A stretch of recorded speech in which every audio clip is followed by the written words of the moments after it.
keenya hidhaadha, keenya ajjechaadha, keenya biyyaa baquudha.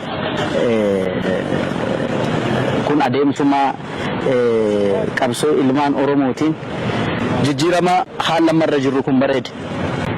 Kun kan dhufe wareegama qaaliitiin dhufe.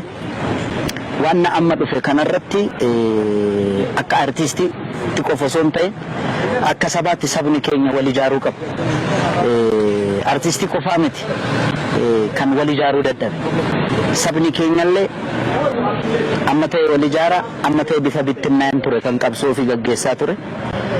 Haala amma jiru keessatti sabni Oromoo guutuun akka sabaatti ijaaramuun dirqama. Carraan margameen jechuudha.